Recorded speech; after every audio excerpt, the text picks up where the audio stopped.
can bring up the results that we've got midway through of the best forwards, well, the biggest goal scorers in the tournament so far.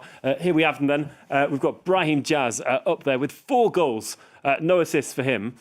And Andreas, you had Ademola Lookman as your favourite forward. Well, he's up there with not just 3 goals, but 4 assists as well. How important he is for Nigeria.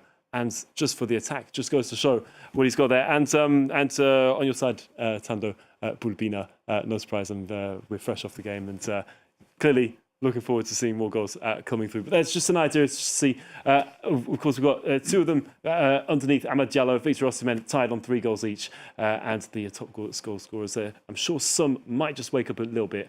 I don't know what you guys think about perhaps Mohamed Salah. Perhaps Riyad Mahrez might get a few more goals to his name. Potentially, but just to speak about El Kabi and the way that he's performed, I mean, he's playing in Greece in Olympiacos, but the way that he's shone in this AFCON, you really think he's somewhere in France, like in Marseille, in a slightly more competitive league, or maybe even in England in the Premier League, because of the way that he marshals the attack for the Moroccan side. Not necessarily marshalling, actually, how he shines when it's needed. So I do just want to make a notice to El Kabi, but also taking it back to Ademola Lookman and the significance. I mean, it's in the numbers. There's no other player who has that much. 3 goals, 4 assists, really doing what needs to be done for Nigeria. And even in the post-match or today in press conferences, or I don't think it was a press conference, but it was an interview after training, he excused Victor Osimhen, saying that there's nothing wrong in the change rooms. That's my brother, and it's normal to have tension during the game.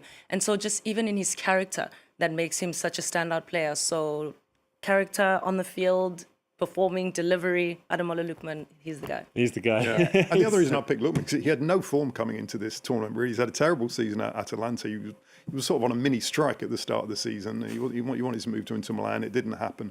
But he's a former African Player of the Year. I mean, we know his quality, and he had a brilliant year in the Champions League and the Europa League. We know he can perform at the very top level. But I picked him because I think it was not a big surprise, but perhaps he wasn't the one player we were looking out for. He's been unplayable at times, Lookman, and he's one player that if you're a defender, you just don't want to face him. No, he does. I think if there's one thing that we've noticed about this Nigerian side is that in their respective leagues, these players don't necessarily stand out that much. Victor Osimhen, he stands out, yes, but he's not signed to, like I said, a little bit more competitive league, like in the Premier League, or he's not even in La Liga, somewhere where he would shine really well. But when they come to Nigeria as a national side, these guys outshine their opponents, and it's something worth studying.